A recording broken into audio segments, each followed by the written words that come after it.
Sermon 11. In this sermon, Imam Ali describes the mental condition of those Muslims who in reality were hypocrites and had in their inner hearts no place for truth, justice and religion.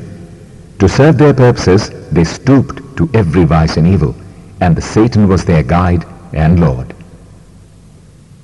These hypocrites, to gain success, have accepted the devil as their Lord and have depended upon his help and support. The devil in his turn uses them as his underlings and accomplices. He has poised their souls with doubts and suspicions about truth and with schism and hypocrisy in religion. These vices creeping secretly and incomprehensively into their minds gradually establish a very firm hold there, till these persons reach a stage when they only see what the devil wants them to see and speak what he wants them to speak. He instigates them to every kind of evil and makes every sin and vice appear to them as charming, beautiful, and beneficial. They act as if they are confederates of the Satan to establish his authority, and they propagate his lies, delusions, and deceits. Sermon 12. To understand sermons 12 to 20 and a few others, some information of the reasons and events which brought about these speeches and knowledge of personalities who were responsible for these events is necessary. The first and foremost among them was Zubair. This sermon deals with him only, a cousin of his. His mother was sister of Abu Talib and Abdullah. His wife was sister of Muslimin Aisha. After the death of Caliph Uthman, Zubair took the oath of allegiance to Imam Ali, and later on he changed his mind, and along with Talhah and Muslimin Aisha, he joined the rebel against Imam Ali, and the battle of Jamal took place. Zubair's contention was that his oath of allegiance was based upon hypocrisy and mental reservation. According to Allama Ibn Abil Hadid, this contention was false because when Zubair first took the oath of allegiance, Imam Ali warned him, saying, "Zubair, I am afraid you will break this oath." Zubair replied, "Do not be apprehensive on my account. I shall not go back upon my oath. Let Allah be my witness to the truth of my words." The real reason, Ibn Abil Hadid says, for Zubair and Talha to go back upon their oaths was that Muawiyah made fool of them. When Muawiyah learned that Muslims were unanimous in accepting Ali as their ruler, he wrote a letter to Zubair and sent it through a man from Bani Umayyas. In that letter, Muawiyah wrote, "This letter is from Muawiyah to Amir al-Mu'mineen, commander of the faithful, Zubair. He be informed that I have taken oath of allegiance for his caliphate from people of Syria, not only for his caliphate but also to the effect that Talha will be the caliph after him. The people have agreed to both. They are under my influence and have always obeyed my command. You should take care of Basra and Kufa and should not allow Ali to take hold of these rich and powerful provinces. Once these provinces as well as Syria come under your sway, what shall be left to Ali will not be big enough to be covered with the mulberry leaf. To gather people of Basra and Kufa around you and to drive all the rest from Ali. The best course is to start the propaganda that he incited the people to murder Caliph Uthman." The bait was very alluring for poor Zubair and Talha. They were no match to the wiles of Muawiyah. They started dreaming of the caliphate, or at least of the rulership of rich and powerful provinces for themselves or their sons. In the cloud of dust which had covered the camel of the messenger of Muawiyah, they saw a silver lining. They even did not take the trouble to find out whether Muawiyah had actually taken the oath of allegiance for them or for himself. Forgotten was the oath of allegiance. Forgotten was Allah, whom they had called as witness to trustworthiness of their oaths. Forgotten was fealty. Faithfulness, loyalty and devotion sworn by them, and forgotten were the tradition of the Holy Prophet, to which they had themselves been citing in favor of Imam Ali. The glitter of kingship dimmed their vision to the realities of truth and justice, and they shamelessly declared that their oath of allegiance was hypocrisy, and foolishly acting as the first line of offense on Muawiyah's side. They suffered a defeat, lost their lives, and could not secure anything for their sons, but had done very useful service to the cause of Muawiyah. The Imam in this sermon discusses the point raised by Zubair that his allegiance was based on hypocrisy. Zubair's position in the Battle of Jamal and his death are sadly interesting events of history. Of the army that rose to fight against Imam Ali, al-Mu'minin Aisha was the commander-in-chief, Zubair's son. Abdullah was the chief of the staff, and Talhah and Marwan bin Hakam were other officers besides Zubair. Just before the start of the battle, Imam Ali called one of his officers, Abdullah bin Abbas, and handed him his sword and spear, and came out in the field unarmed and unattended by anybody. He called Zubair to come out from his side. Zubair came out well armed and well guarded. When he came nearer, the Imam reminded him of a certain event which had taken place during the lifetime of the Holy Prophet, and the warning given by him to Zubair. The Imam said, "Zubair, do you remember that particular day when you embraced me before our Holy Prophet, and he had inquired of you, 'Do you love Ali so much?' And you had replied, 'Yes, my Lord, why not? He is my uncle's son.' Hearing this, our Holy Prophet had warned you in the following words. Remember, Zubair, you will one day come out to fight against Ali, and you will certainly be on the wrong. Remember, the man who kills Ali, and the man who is killed by Ali, and the man who fights against Ali will go to hell." The whole incident came to Zubair's mind. He remembered the warning and realized his folly. He turned his horse's head towards his army, went back to his group of warriors, and saw that he would not fight against Imam Ali. His son Abdullah, a sworn enemy of Ali, rebuked his father for this change of mind, saying that women of Arab would call him a coward. Zubair got excited, came out again in the field, holding a spear without a point, and attacked the ranks of the Imam's army. When the Imam saw him coming again, he gave orders that nobody should fight him, and nobody should harm him, even if he attacks. When Zubair reached the Imam's army, he passed through rows after rows of well-armed soldiers standing still. He attacked them with the butt end of his spear, and found that nobody was replying to his attacks. They stood mute as if carved out of stone. Thrice he attacked the army like this, and then he left the battlefield and rode towards Wadi Saba, where he was killed by a fanatic, Amr bin Jarmus. After the battle, Amr brought the sword in his hand and said how often he had defended Islam and the Muslims. "I swear that my cousin was neither a coward nor a miser. He was misguided and fooled."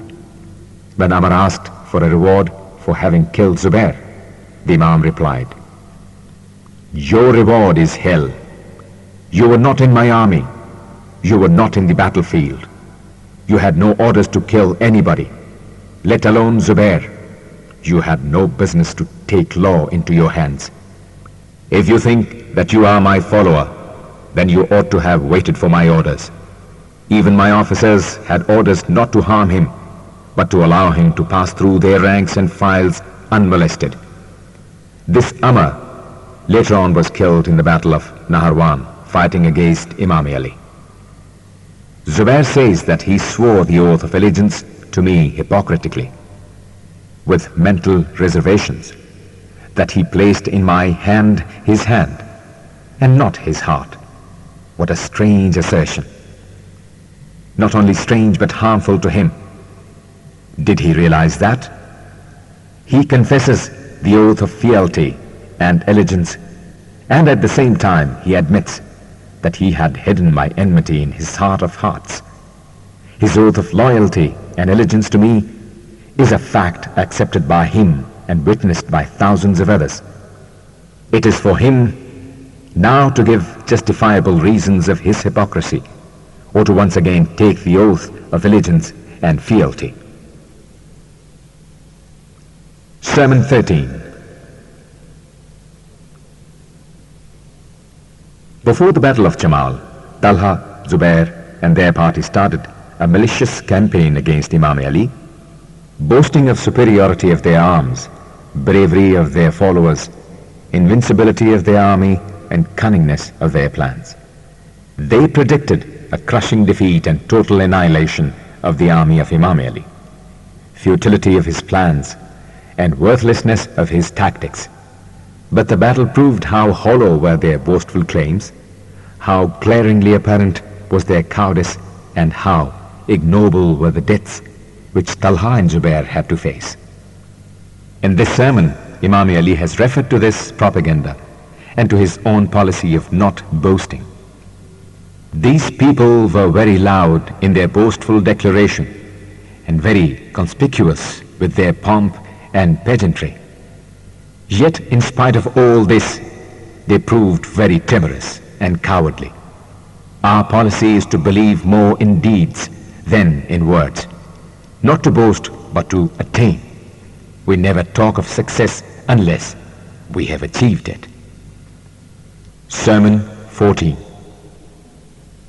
Imam Ali delivered this sermon when, after Talhah and Zubair breaking their oaths of allegiance and serving their connections with him, went away to Makkah. He, through his prevision and foresight, realized that Muawiyah was behind all that mischief. He was making Talhah and Zubair as cat's paw, and they were acting on his behest. He foresaw the result of their rebellion and predicted the same. Followers of truth and religion, beware that Satan has amassed his followers and has mustered his cavalry and infantry.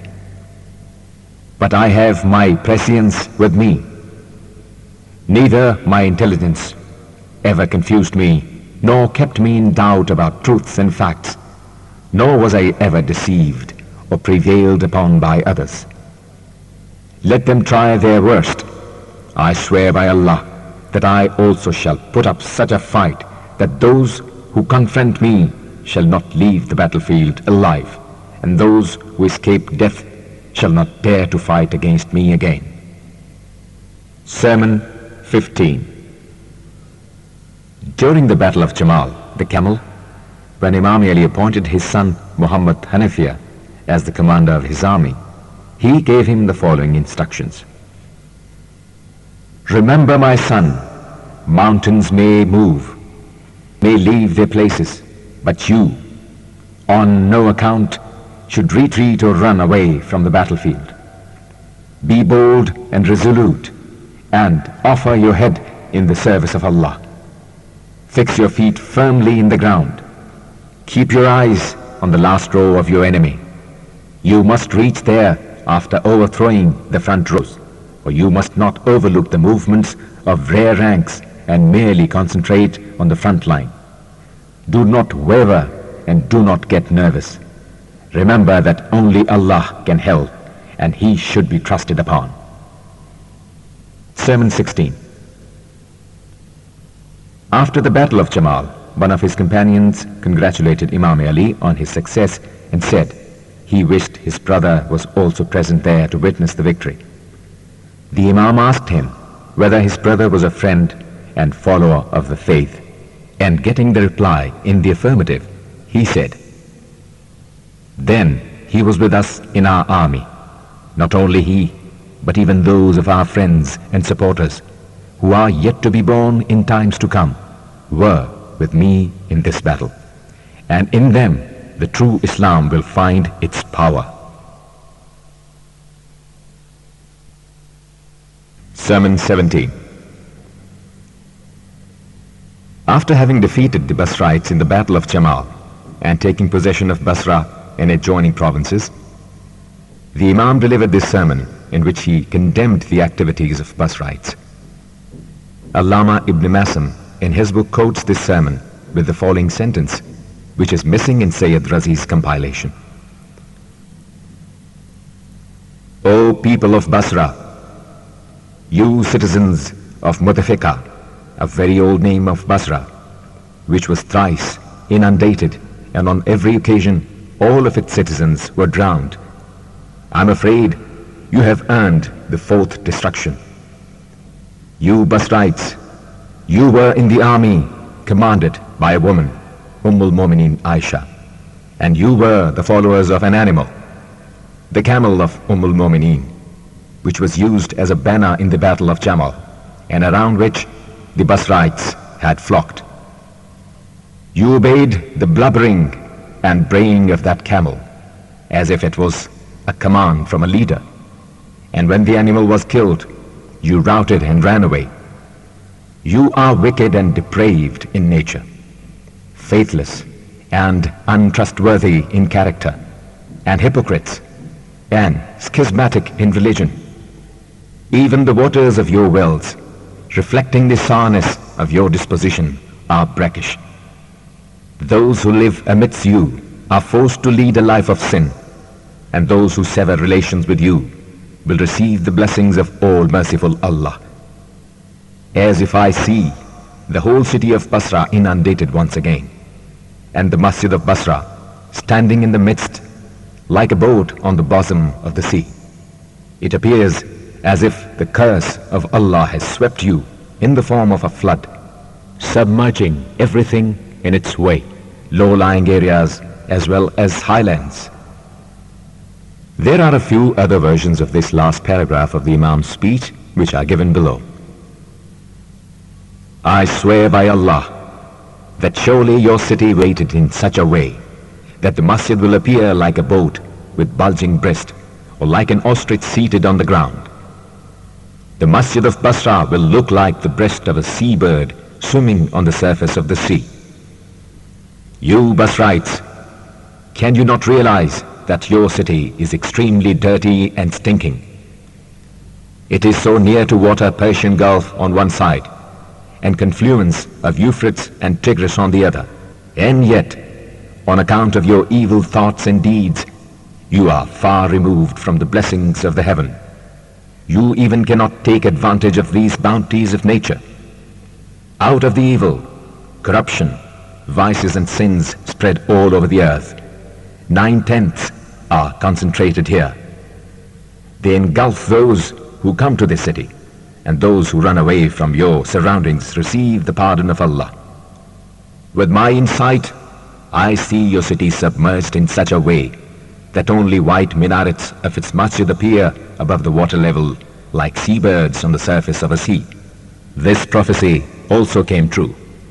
The rivers of Tigris and Euphrates flooded the city and completely submerged it, leaving the minarets off. Sermon 18. This sermon is also in Rebuke of Basrites. Though your land is so near to water Persian Gulf on one side and the confluence of Euphrates and Tigris on the other, yet on account of your evil thoughts and deeds, you are so far removed from blessings of the heaven. You are not in a position to take advantage of these bounties of nature. You are ignorant and stupid, and in your minds sagacity and wisdom have given place to foolishness and idiocy. You are a very conspicuous target for those who want to hurt you, a soft morsel, conveniently to be swallowed, and an easy prey to be hunted. Sermon 19. Before reading this note, please read the notes to Sermon 20 and 22, for this sermon ought to have been placed after them. After the events, as described in the above notes, when Imam Ali took charge of rulership of Islamic State, he found the Caliph Uthman had granted large estates and fiefs to his relatives. According to Ibn Abil Hadid and Abu Uthman Jahiz, when Muslims invaded Armenia and conquered it, Caliph Uthman granted all of the Qum's income of this rich estate to Marwan bin Hakam. The Imam did not approve this type of nepotism and squandering of public wealth. He handed back all these fiefs and estates to the public exchequer. On that occasion, he delivered the following sermon. By Allah, if I had found that public money had been squandered even in celebrating marriages and in purchasing slave girls, I would have taken them back and would have handed them over to the state, because functions and responsibilities of justice and equity are far-reaching and far extended. One who does not boldly act according to the dictates of justice and fair play will feel very nervous in facing tyranny and oppression. Sermon 20. Most of the commentators regard this sermon as the first to be delivered by Imam Ali on the occasion when people flocked around him to induce him to accept the rulership of the Islamic State after the death of Caliph Uthman. In it, the Imam has advised the people as what to expect: the cruel times ahead, small number of followers of truth and justice, perils, disasters, and death which they will have to face, and the ascendancy of vice over virtue and of falsehood over truth. Refer note to the Sermon 21. I hold myself responsible for what I say, and I guarantee the truth of my assertions. If there are those who remember well the hardships, trials, and distress of the early days of Islam, and if there are those who can correctly anticipate and foresee the cruel times ahead, times fraught with uncertainties, perils and disasters, fear of Allah can restrain them from rashly and nervously doubting the teachings of Islam, and can help them stand up to unknown and undreamt of ordeals in the way of accepting the principles of truth and justice.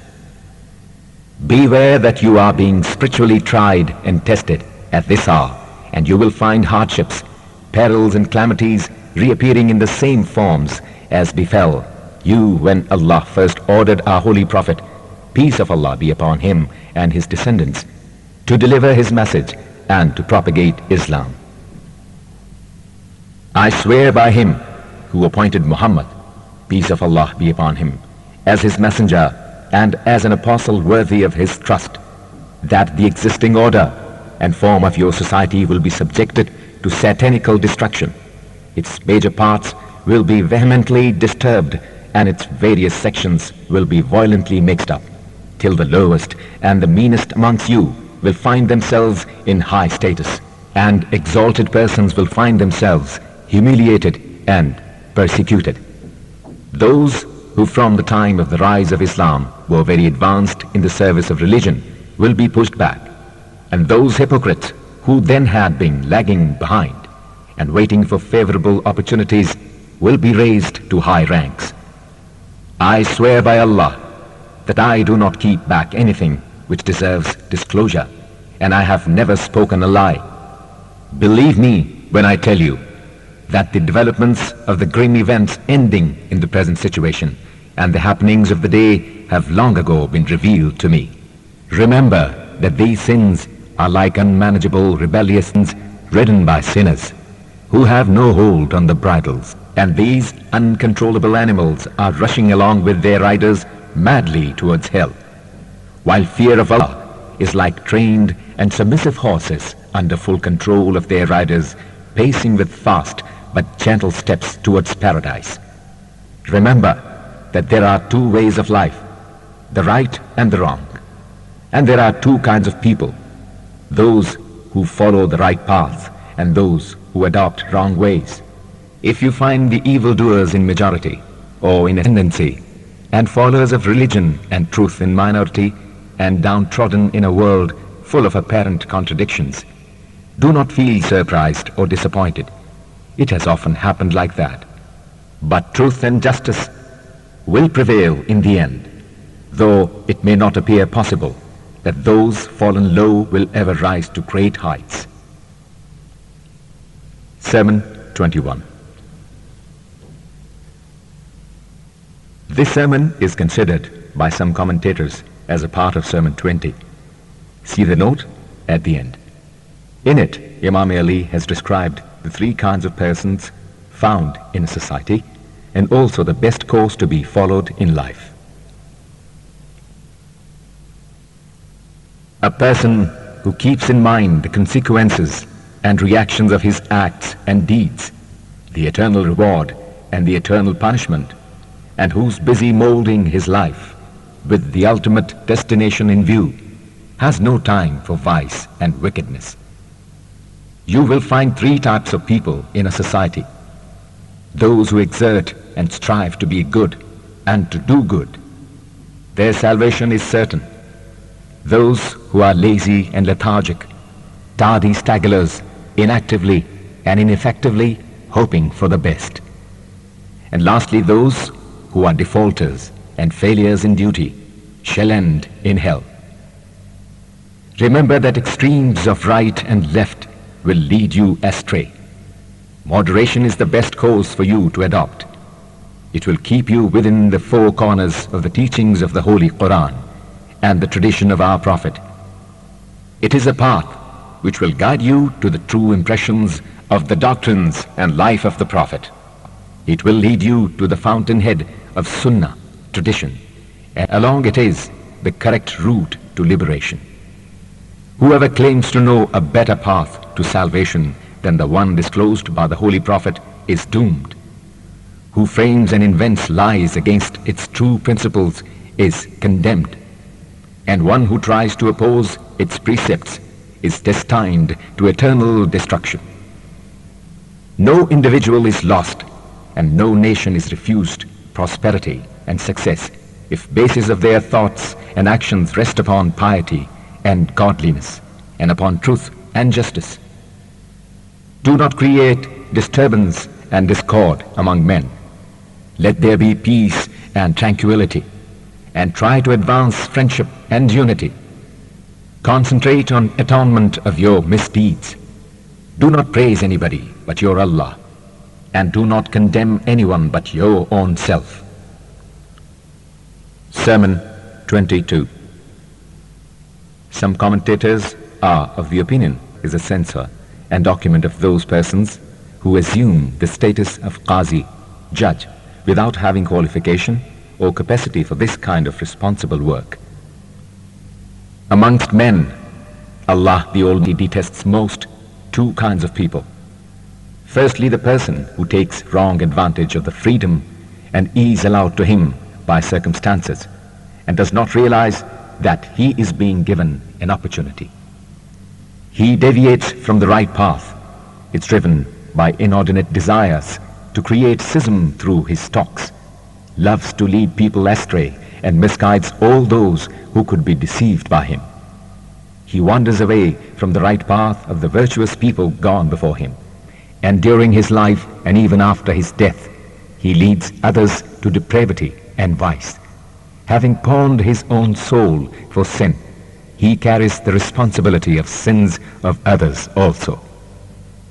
And then the person who has collected half-truths, ideas, and wrong concepts, and is consequently busy spreading apostasy among the ignorant and uneducated, is habitually engaged in evil deeds of creating dissensions and discords among his fellow men, and is blind to the blessings of peace, wisdom, and knowledge, though he actually is neither learned nor wise.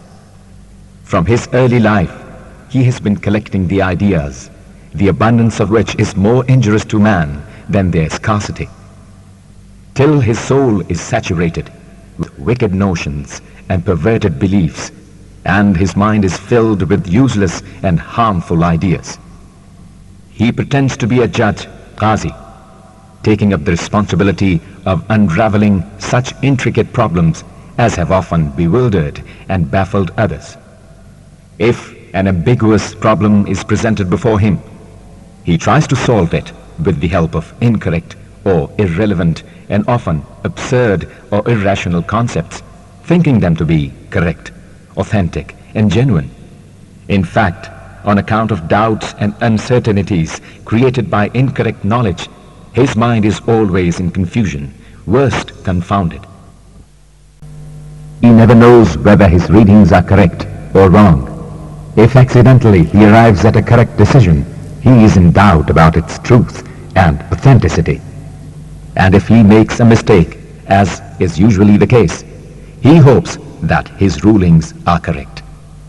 He is not only ill-informed, but is also sinking day by day into further depths of ignorance, being incapable of appreciating truth and being blind to divine enlightenment. He places his faith in doubtful and dubious assumptions. As he has never studied thoroughly to acquire real attainment and correct information, he carelessly plays with the traditions of our Holy Prophet and the tenets of Islamic laws, treating them as irreverently as a gust of wind treats chaff and straw. If a question is put to him, he will not be able to give a correct answer. He does not deserve the rank and status assigned to him. He is so uneducated and ill-informed that he cannot even imagine that real knowledge lies hidden in the very truths which he has refused to accept, and beyond the flight of his imagination there are ways for others to attain the heights of truth and wisdom. But he well realizes the untutored and unenlightened conditions of his mind. So whenever he cannot understand a problem, he tries to hide his ignorance. Bloodsheds on account of capital punishments carried on account of his wrong judgments are crying for retribution, and heirs deprived of their rights owing to his faulty decrees are lamenting over the justice done to them. I complain to Allah of these people who spend their lives in this kind of ignorance and sin and die sinning and leaving their bad examples behind for others to be misled. To them, the Holy Quran has no use if it is correctly interpreted, and is of immense value if, to suit their sinful purposes and intentions, it is wrongly explained. There is nothing more harmful to them than goodness and justice, and nothing more beneficial than vice and sin. Sermon 23. Remarks of Imam Ali on differences of opinions amongst the jurists on one and the same question of Islamic law. The condition of these jurists who pretend to be well versed in the tenets of Islamic law is such that if decision is obtained from one of them on any problem, and if the very same problem is submitted to another, this second jurist will pass a judgment quite contrary to the first one. And if all such different and contradictory decisions are placed before the person who is their chief, he will approve every one of them. How could these diversions and differences of opinions arise? They believe in the same Allah, follow the same Prophet, and have faith in the same holy book. Has the Lord ordered such wide differences and diversions, and they are obeying his commands? Or has he prohibited them to play with divine tenets, and they are disobeying him? Have his revelations to the Holy Prophet been incomplete, and he wanted their help to complete them? Are they his co-partners and have the right to say what they like, and he has approved this arrangement? Or has Allah revealed the divine law in full, but the Holy Prophet has not done his duty in imparting and communicating them to the world, and these people are filling up the gaps? Praised and glorified be Allah. His commands were revealed in full and were fully conveyed by the Holy Prophet. He has affirmed and declared this in several places in the Holy Quran. He says, "We have not omitted anything in the Quran, Surah Al-In'am. And again he says, there is explanation of everything in the Quran. At another place, it is emphatically declared that one part of the Quran verifies another part, and there is no discord and divergence in it. And then it clearly states, had these revelations any other source than that of Allah, you would have found considerable discord and disunity in their various parts. Surah Al-Nisa. Remember that to a casual observer, the Holy Quran appears to be a book very easy to understand and interesting. But the essence of its passages are far extending, profound, and difficult to understand. For deep thinkers, its fascination will never cease, and its wonders will never end. 7:24. While Imam Ali was delivering a sermon in Masjid of Kufa, he was intervened by Ashas bin Qais, who disturbed the Imam's sermon, saying that such a speech was harmful to the Imam. Following is a rebuke on that remark. Ashas was a great hypocrite. He was the chief figure in the Battle of Siffin to bring about a truce and to save Muawiyah from a defeat. He had also once betrayed his own clan and got hundreds of them killed just to please Khalid bin Walid and to get into his good books. You, a wicked son of a depraved father, a hypocrite, son of an infidel, do you know which part of my speech is harmful and which is beneficial to me? May the curse of Allah and men be upon you. You were taken prisoner twice, once by non-Muslim Arabs and once by Muslims. And on both occasions, your ill-gotten wealth and your family connections did not prove of any service or help to you and could not protect you from getting behind the bars. One who directs and guides enemies sword against his own kith and kin deserves to be abhorred and loathed. Neither his friends can consider themselves safe from his wickedness, nor his enemies. Sermon 25. Imam Ali explains how and from whom we can take lessons to mold and reform our lives. If you had only a true conception of what would happen after death, you would have screamed with horror and trembled with fright and would have readily obeyed his commandments. But what the dead has seen is hidden from your eyes. Nevertheless, in everybody's life, the time is not far off when this curtain will rise and death will knock at his door. I wish you had really a desire to see. I wish you to hear and a longing to learn. Islam has depicted vivid images, has given true accounts, and has tried to explain effectively and simply of what is going to be the end of life and what is to happen after death. It is a truth which I repeat that Islam has shown you a way out of these horrors, explaining to you what to do and what not to do. Apart from the teachings of Islam, have not the historical accounts of nations and lives of great men enough material in them for you to take warning from? Have they not explained to you that the outcome of life is death and where death would lead to? Who could, besides the divine prophets, be a better messenger of Allah to man than the history of mankind itself? Sermon 26. How to face your destiny on the day of judgment. Heaven and hell are both in front of you, and death, as a matter of course, is driving you towards your end. Reduce the burden of your sins and vices, so that you may carry on the journey with ease, and may feel happy to embrace your destiny. Those who have gone before are awaiting you. Sermon 27. There came a time in the lives of Talhah and Zubair when they started craving for caliphate, or at least for the governorship of some of the rich provinces for themselves and their sons. They found Imam Ali as the only obstacle in their way. And as they were actually the people responsible for the murder of Caliph Uthman, they felt that by falsely declaring the Imam answerable for this deed, they would succeed in allaying the suspicion against them and in gathering followers around them, or at least in driving people away from the Imam. They started the propaganda that Imam Ali was responsible for this murder.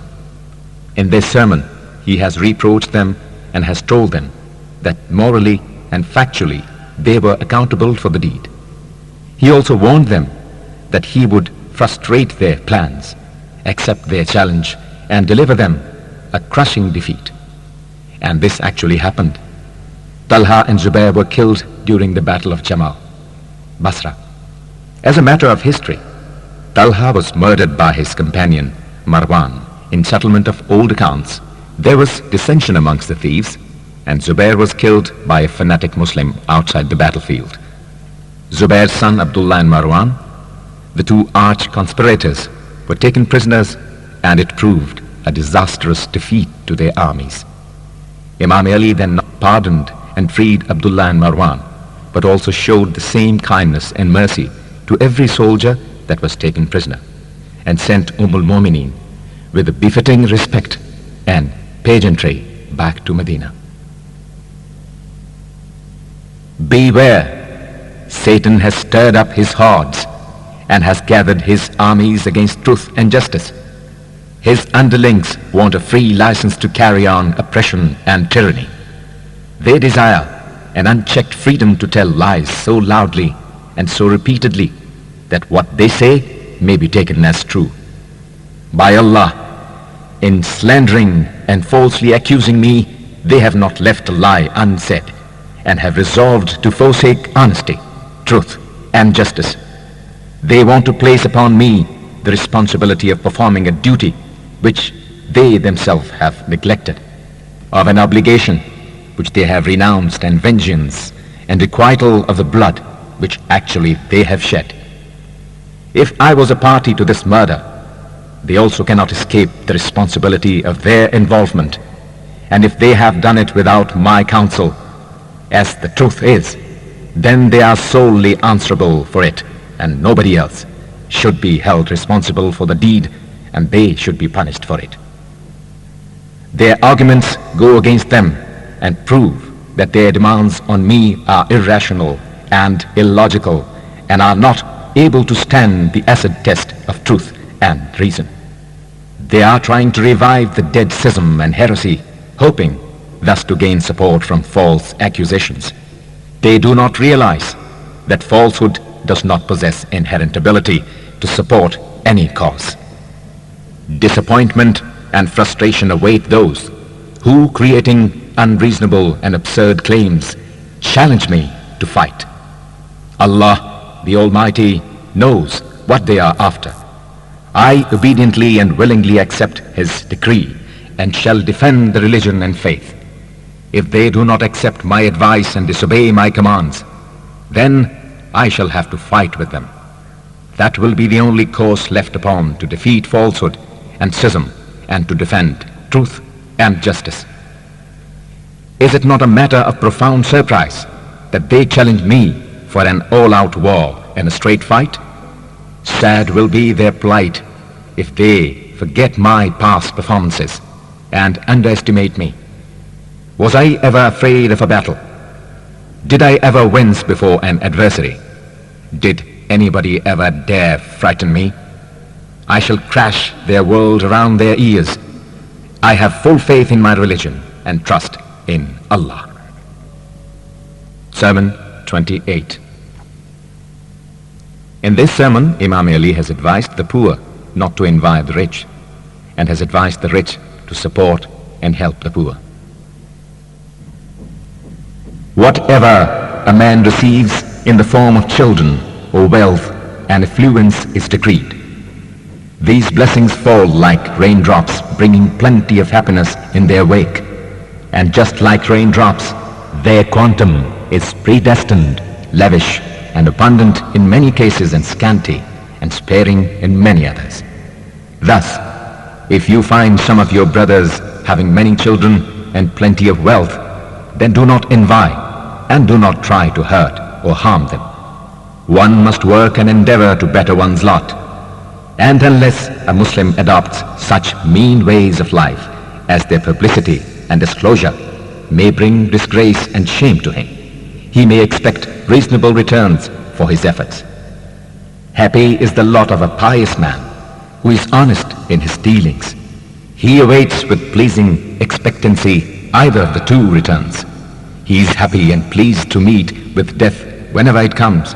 That is, he is always ready to go whenever called. And if he is endowed with a long life, he is contented and happy with whatever the merciful Allah has blessed him with. Of course, children and worldly possessions are pastures and flourishing fields of this world, but good deeds will lead to the gardens of paradise, and to many Allah, through His kindness and mercy, has granted both. Verily, you must fear Allah and honestly resort to good deeds. There should not be cant and hypocrisy in your actions, because Allah will not reward the hypocrite. If one has been good just for the sake of show, then one must expect the reward from the world only. But if one desires to attain exalted places of martyrs and companionship of prophets and saints in paradise, then these can only be attained through goodness and honesty. Remember, however rich a man may be, he cannot do without helpers, and good opinions of his people. He cannot dispense with their sympathies. They are his best friends in misfortunes and calamities, and good protection against defamation and slander. The good reputation that a generous man leaves behind is always 1,000 times better than the riches and wealth which he leaves to be inherited by others. Beware that if anybody finds poverty, destitution, and starvation among his people and refuses to extend help to them, he will not increase his wealth by such means, while expenditure on charity will neither decrease his wealth nor reduce him to poverty. He who refrains from helping his people must remember that he has withheld one hand of help, and at the time of his need, thousands of hands will abstain from helping him. He whose behavior with his people is good earns a lasting love and devotion. Sermon 29. Upon my life, I never showed undue leniency towards enemies of Allah or towards those who bring harm to religion with their words and deeds. O Muslims, fear Allah, follow the lighted path which He has fixed for you, and obey His commands.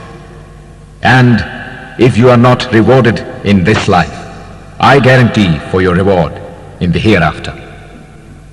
Sermon 30. When the news started reaching Imam Ali that Muawiyah's hordes were ransacking border towns and had even taken possession of some of them, when two of the Imam's governors, Ubaidullah bin Abbas and Sa'id bin Nimran, fled to Kufa, leaving their provinces unguarded and undefended, and when the Imam learned that Ubaidullah bin Abbas's flight was so precipitated that he even had left behind his wife and two small babies, who were very brutally murdered by Basr bin Abi Artat, the commander of Muawiyah's armies, he felt very sad and annoyed at their cowardice and at their failure to observe discipline and obey orders. He delivered the following sermon. Very little besides Kufa is left to me to control and to trust upon. And O people of Kufa, if you too betray me, and if storms of opposition rise against me within your gates also, then I am justified in feeling sad, disappointed, and grieved. News has reached me that Basr bin Abi Artat has reached Yemen. I am afraid his armies will capture that province also. You are bound to be defeated because you would not make the sacrifices necessary for the occasion and the cause, and because they put up collective action and help each other, though they are on the wrong, and you cannot control conflicting and selfish interests for overall welfare, though you are on the side of truth and justice. Even after knowing me so well, you have not acknowledged my authority and do not obey my orders, while they are united in obedience of their leader Muawiyah, though he is leading them to vice and sin and to infamy and hell. They are honest to their leader, and you try to deceive me on every occasion. They are managing their affairs very well, and you are not competent to carry on good administration.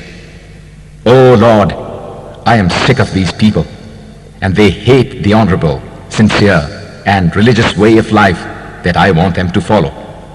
They hate me on that account, and I loathe and detest their vicious and sinful motives. Either soften their hearts towards truth and religion, or give me better people and give them a bad ruler. Instead of these people, I wish I had with me only 1,000 horsemen from the clan of Bani Firas bin Ghanim, who were so quick in answering a call and so diligent in attending to duty. Sermon 31. In this sermon, light has been thrown on three phases of the history of Islam. Firstly, on the condition of Arabs before Islam and what Islam wanted to achieve for them. Secondly, the reason why Imam Ali did not take serious steps to defend his cause till the Battle of Basra, Jamal, took place. Thirdly, how Muawiyah purchased the allegiance and help of Amr bin As. Apparently, this sermon was delivered before the Battle of Siffin. Perhaps Sayyid Razi could not secure the complete sermon. He could secure only 3 disjointed paragraphs of a long sermon wherein Imam Ali had advised his followers to get ready to defend themselves, giving them a brief survey of the change Islam wanted to bring about in their ways of life, ideology and vision, and of the untiring efforts of unholy forces exerting themselves, in the beginning openly and later on covertly, but always unceasingly. You Arabs, do you ever realize in what state you were when Allah, the Merciful, appointed Muhammad, may the peace of Allah be upon him and his descendants, as his prophet, and selected him as a trustworthy and faithful messenger of divine revelations? You were following a wicked ideology and were leading an evil life. You lived in dirty huts and unclean houses amidst hard stones and deadly serpents. You ate loathsome and unhealthy food and drank muddy and filthy water. You hysterically hated one another, fighting with and killing even your blood relations and friends. You had set up idols for worship. Your lives and your environments, your religion and your deeds were totally wrapped up and engulfed in vice and sin. I surveyed the situation which I found myself in and came to the conclusion that no one but my relatives, so few in numbers, will come to my help against the evil forces, which have violently and vehemently gathered to subvert and overthrow the basic principles which had so long baffled and enraged them. I silently suffered the bitter disappointment because I did not like my helpers to be savagely and ruthlessly murdered. Amr bin As did not yield to overtures of Muawiyah unless he was paid an incredibly high price for the sinful alliance. The aid to sin so dearly bargained cannot bring success to the purchaser, and the allegiance so viciously procured cannot but end into infamy and sin. My friends, you are now quite capable and strong enough to defend yourselves and your religion. Get ready and be equipped. Do it rapidly, but not hysterically. The fire of war has kindled up. It has started burning furiously. Its flames can be seen even from here. Bear the suffering with patience, because nothing but patience will bring success to you. Sermon 32. This sermon is in praise of Jihad, holy war in defense of Islam. It shows what it means and what it can achieve for you. The Imam has also pointed out the merits of bravery and has condemned cowardice. He has also denounced those who fail to follow his orders. The famous French historian, research scholar, and Orientalist Gabriel Inkiri, in his equally famous book, Les Chevaliers d'Islam, says, "In the extremely superfine, grand and noble character of Ali, there were two traits which it is difficult to believe can be united in one man. History cannot show any other man except Ali who has displayed these two qualities at one and the same time, and each one in such a marked way that no one can surpass him and very few could reach him. He was the greatest marshal of his time, even of all times, and he was the wisest man who could explain and expound religion, philosophy, science, sociology, and ethics in a style which was not and which cannot be improved. What is more, he was such a great orator that his speeches enchant you even 13 centuries after his death." In this sermon, as in so many others, the Imam has reflected these traits of his character. I wish I had enough control over English language, as a matter of fact over any language, to bring out the force which his words convey, the pathos which they hold, and the disappointment at the behavior of people which they exhibit. People who had promised to defend Islam betrayed it at the 11th hour.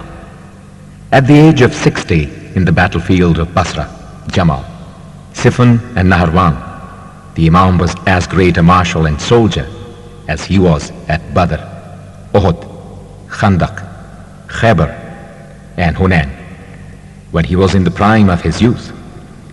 And at the same time, he was as great a preacher and orator as the world has not seen before and will never see again.